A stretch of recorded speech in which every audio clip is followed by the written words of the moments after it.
Well, welcome to our first tutorial in our Creative Week, Love That Stays. We're going to talk about watercolor today and how to use it in our faith art journaling and in our mixed media.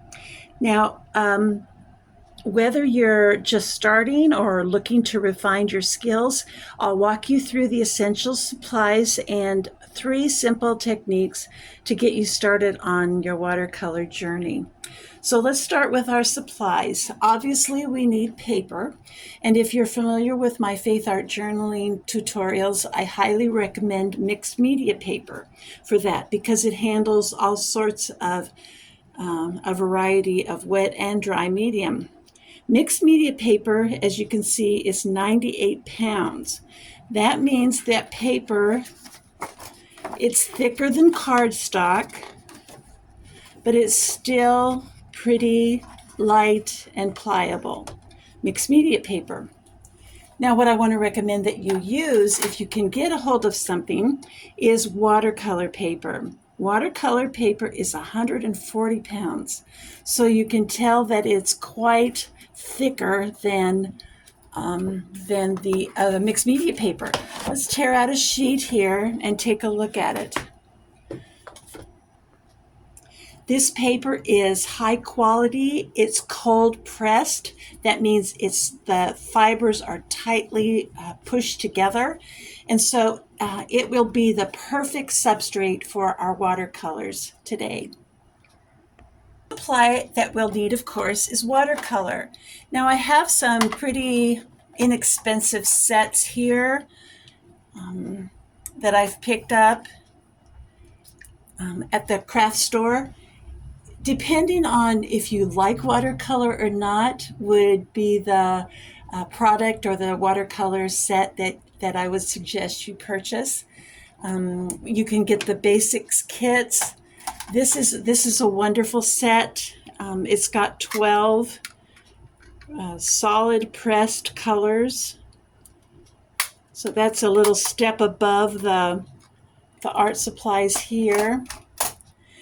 And then we've got tubes, liquid or paint, watercolor paint in tubes.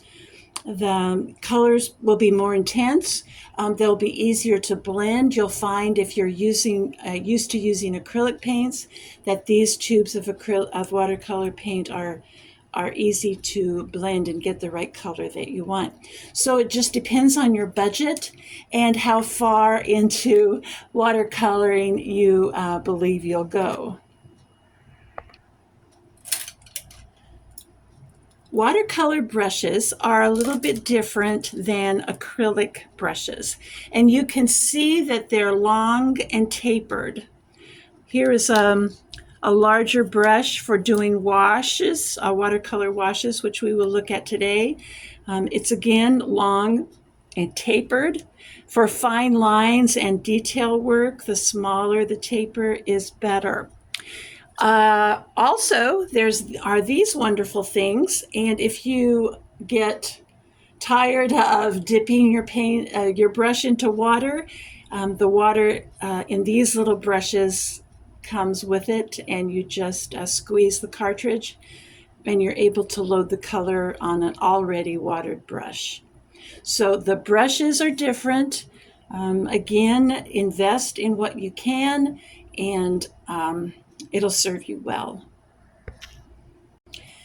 The last supply that we'll need for our watercolor today are 2 containers of water. One will be for our cleaning, our brush cleaning, and one will be for our blending and mixing. Let's dive into our first technique, which is wet on wet. This technique is all about layering watercolor on a wet surface to create soft blended effects. Here are some samples of faith art journaling pages that I have done where the background was applied with the wet on wet technique.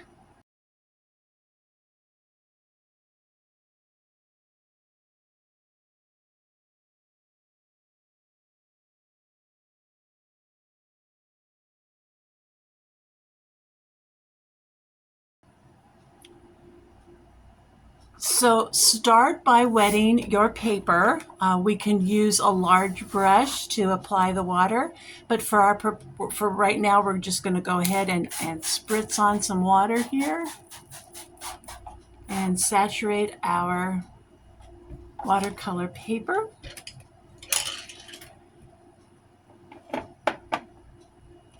And then we're going to make sure that our brush is wet as well. And we're going to apply some of our watercolor then and see what happens.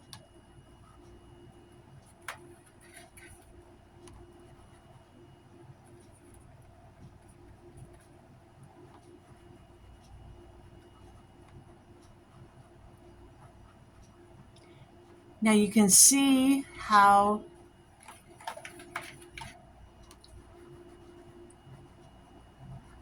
the watercolor flows wherever the water flows. In fact, we can even pick up our paper and get some movement from the water that's on the paper. Now, once again, this is what good watercolor paper does. There's absolutely no warping. There's no buckling. The paper and the water are both, the paint and the water are both sitting on the surface. So it is definitely the way to go. So we'll continue doing our wet on wet.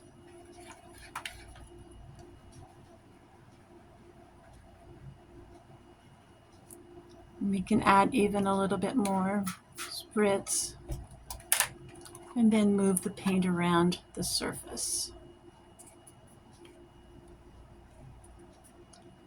Getting some interesting things going on here.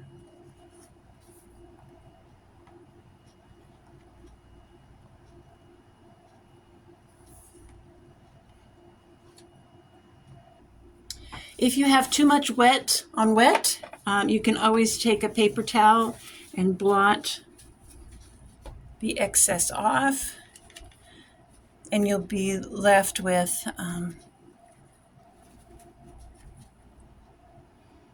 this nice background that we're going to end up with.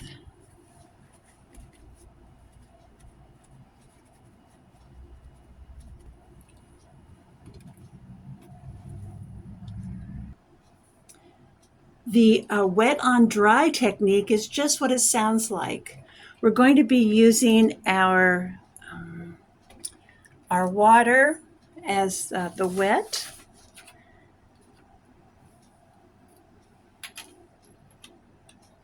And we've moved our paper over to where it's dry.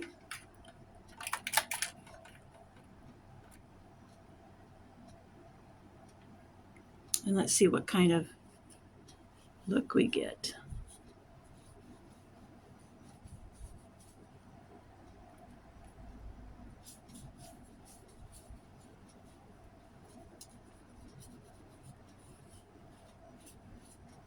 Now, once again, the viscosity of the paint is determined by how much water you use. On this large brush, I got quite a bit of water on it. Let's try a smaller brush and see what we get.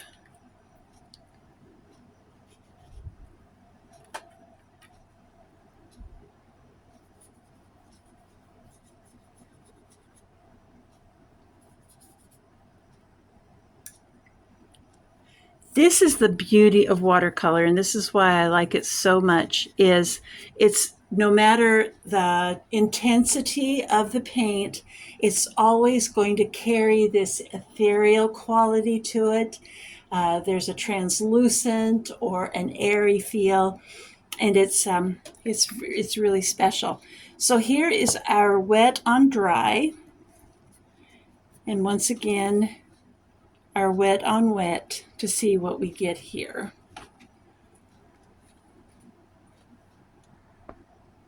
Another thing about wet on dry is that once the paint dries, it provides a great opportunity to layer colors. So let's add some color to here and see what we get.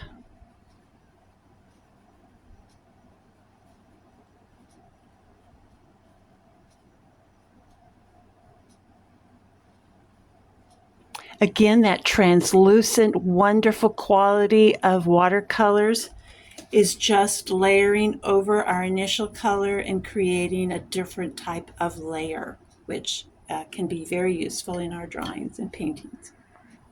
Finally, we have our dry on dry. Now, there's no way to pick up watercolor paint without some sort of fluid, some sort of water. But what we're going to do is add just a very basic, a little amount. And we're going to use a smaller brush. And this technique is so good for detail work. So let's use some of our watercolor on a dry on dry. And as you can see, we can get detail work from our watercolor.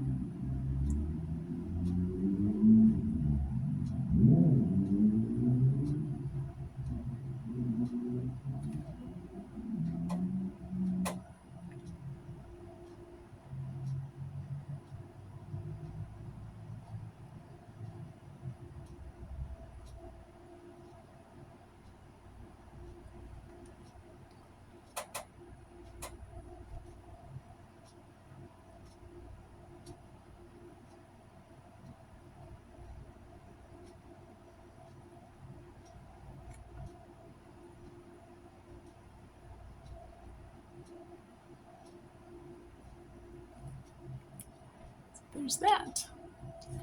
Here are a few examples of my Faith Art journaling where I use the dry on dry techniques.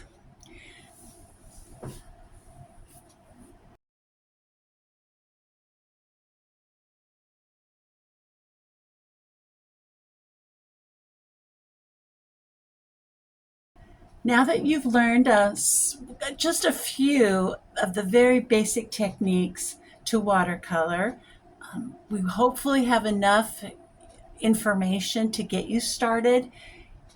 Remember, there's no right or wrong way to paint. Just have fun with it, experiment with it, do broad strokes, detailed strokes, washes, whatever it takes to explore the wonderful world of watercolor. In leaving you today, there's just two quick tips. Tip number one, always use enough water to keep the paint flowing, but not so much to flood the design.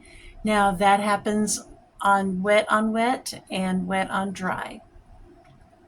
Tip number two is to experiment with different brushes, colors, products, and paper to find your personal style. Thank you for joining me today. Keep practicing, and remember, watercolor is all about exploration and expression. So don't be afraid to make mistakes and try new things. I hope you enjoy watercoloring too.